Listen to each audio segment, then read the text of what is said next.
I offered to pay more rent to help my struggling parents. And that's when I found out my sister had paid nothing for 2 whole years. Not a dollar. Not for rent, not for utilities, not even for her brand new car's insurance, which my dad was covering out of his own dwindling paycheck. That night, something inside me snapped. I told them I wouldn't pay another cent until she did. My parents said they needed the money, but I looked at them, people I'd respected, supported, loved, and I said, "That's too bad. Let me take you back." 4 years ago, I graduated from college and moved back in with my parents. It wasn't ideal, but it was practical. I had a good job lined up, and for my very first paycheck, I gave them $800 a month. No complaints. I wanted to contribute. They were housing me, feeding me, and I felt like it was the responsible, adult thing to do. 2 years later, my sister graduated and moved in too. Same situation, same house, same setup. She also got a job straight out of college. Now, in my mind, it only made sense that we were both paying rent. Maybe the same amount. Maybe something fair based on what we made. But I never really asked. I trusted that things were equal. That my parents, who raised both of us, would be fair. It wasn't until just recently that I found out that I had been paying $800 a month. That's $9,600 every year, nearly $40,000 over 4 years. While my sister, in all her adult glory, had paid exactly zero. Zero. I found this out by accident. I wasn't looking for a fight. In fact, I was doing what I thought was the good thing. I overheard my parents talking in the living room, their voices low but heavy with stress. They were discussing money, how things were tight, how bills were stacking up.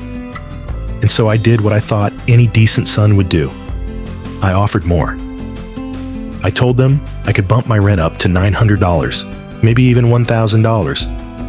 I told them I'd help however I could, and they were grateful for a moment.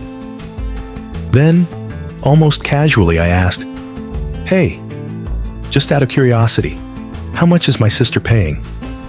My mom didn't even blink. She just said, "Nothing." There was a pause, a long, jagged silence that cracked open a canyon between us. I asked again, this time slower. "What do you mean? She doesn't pay rent?" That's when my dad, normally calm and measured, exploded. "Your sister doesn't pay a fucking thing," he went on. "She doesn't pay rent. She doesn't pay utilities. She doesn't pay for the phone bill. She recently bought a brand new car, but hasn't paid a dime in insurance, so he's been covering it." I sat there, stunned, doing the math in my head. I had paid tens of thousands. She had paid nothing. In fact, not only was she not paying, but my money had essentially been subsidizing her lifestyle. That night, we had a family meeting. It was tense, to say the least. My sister sat there, arms folded, chin up, rolling her eyes like a teenager caught breaking curfew. When asked to start paying rent, she flat out refused. She said $800 was ridiculous and offered $100, like she was being generous. My parents tried to compromise. They suggested she pay $300 while I continued at $800. But at that point, I was already beyond reason. I rejected it. She rejected it. The whole thing spiraled, and then she said it. The sentence that ignited something deep in me. "Fuck you. I'm trying to live my life." She stormed off, and I was left there, sitting with my parents, people I had respected, admired, feeling used, betrayed, and utterly invisible. I told them that night, I'm not paying rent until she does. And if I do pay, I'm only paying whatever she's paying. My mom started pleading. "What if she pays $300 and you pay $800? We really need the money." I said no. She asked again, and I said it flatly, without yelling, but with a finality that left no room for negotiation. That's too bad. I got up, walked away. The next morning, my dad came to my room. He was angry. He called me the asshole. He said I had to pay rent because it was the right thing to do. I told him, make her pay rent. My mom, listening from the hallway, stepped in. You've seen her. She won't listen to us. And I exploded. Well, that's too bad. She shouted back, we wouldn't have this problem if you didn't try to make your sister pay rent. That was it. That broke something in me. I slammed the door, hard, not out of drama, but out of pure emotional exhaustion.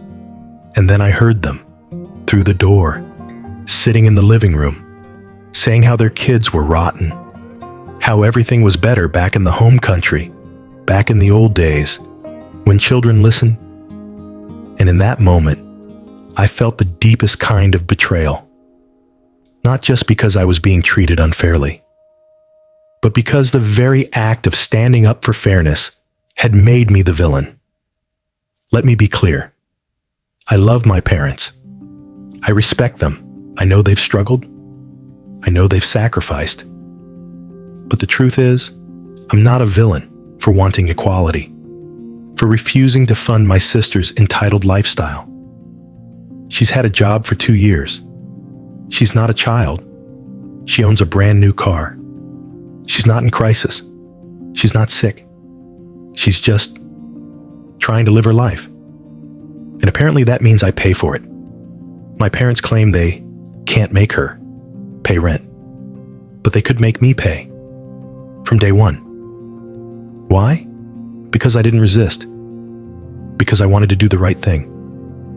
Because I'm the responsible one, the quiet one, the one who listens, the one who doesn't slam doors, until now.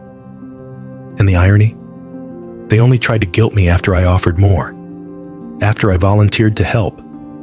That's when I learned the truth. That I had been carrying the weight alone, and no one thought to tell me. It wasn't just about money.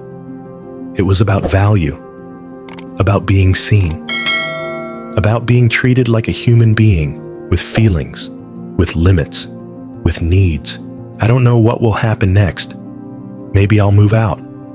Honestly, with the $800 I've been paying, I could probably find a small place, even a studio, or a roommate situation. It wouldn't be glamorous, but it would be fair and quiet. I'm tired. I'm tired of being the one who understands, the one who steps up, the one who can handle it. So, am I the asshole? This story hits hard, not just because of the money, but because of the silence. The silence that builds when families take advantage of the child who never says no. The silence that screams when fairness is labeled disrespect. The silence that shatters when someone finally says, enough. If you've ever been the responsible one, the quiet one, the one who always paid, always stayed, always carried more than your share, this story is for you. It's not about rent. It's about respect. It's not about money. It's about being heard. And sometimes standing up for yourself means being called selfish. It means being labeled the problem. But that doesn't mean you're wrong. It means you've outgrown being the family's silent mule. So what do you think? Was refusing to pay rent a justified stand for fairness? Or a petty ultimatum that made things worse? Drop your thoughts in the comments. And if you've ever been the one who always paid, always understood, always held the line, we want to hear your story. Because maybe you're not alone. Thanks for watching AITA Story Vault. Until next time, stay brave, stay honest, and don't be afraid to ask, am I the asshole?